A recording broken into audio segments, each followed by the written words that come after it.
皆さんこんにちは。ニクル教室へようこそ。今日は Let It Go 続きます。今回は Part 4。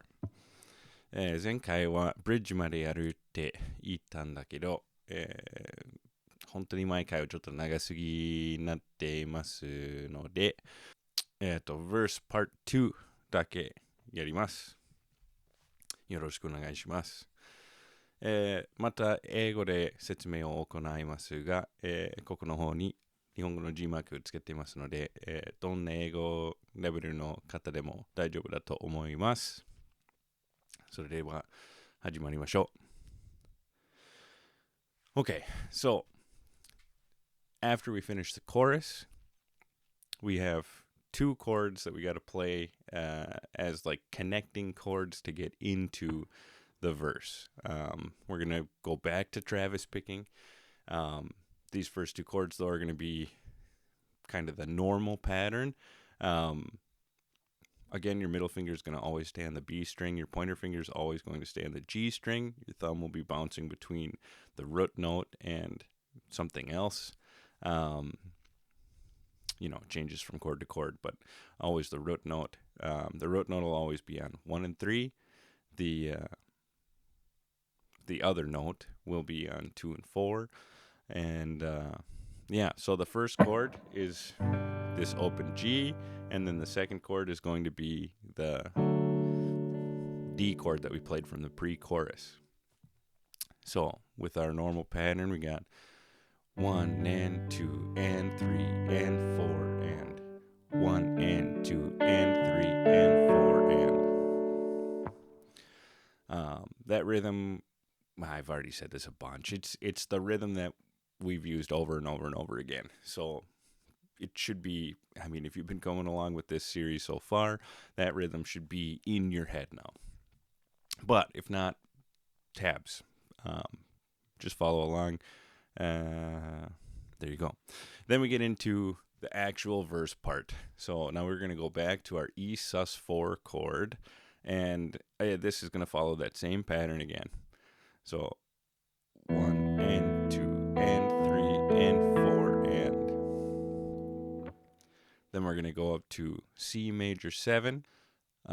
Same chord again that we played in the first verse. And again, same exact rhythm again. 1 and 2 and 3 and 4 and. Now we go back to our D shape, and now it's going to change a little bit. So on 1 and then on 2, it's all the same. But on 2 and, we got to make our big stretch again. Come back down to the first fret of the B string with your pointer finger. Then on 3, you're going to play the D string. 3 and, here we go. Yeah, so 3 and is going to be the open G string, and then 4 is going to be the fourth fret of the D string again. So really slow, we got 1 and 2 and 3 and 4 and. Your right hand rhythm is actually going to stay exactly the same. It's just your left hand is going to be moving a little bit. Right in the middle there for the 2 and count, we're switching to our big stretch position. And then your right hand stays the same. Next chord that we're going to play is going to be a B sharp dominant chord. This is a nice chord. It's not one that's actually in the song, but I just liked the sound of it, so I threw it in there. With your left hand, your middle finger is going to be second fret of the A string. Your pointer finger will be on the first fret of the D string. Then your ring finger is going to be on the second fret of the G string. Your right-handed pattern, again, is going to be exactly the same. So your middle finger is always on the B string. Your pointer finger is always on the G string. And it's going to sound like this.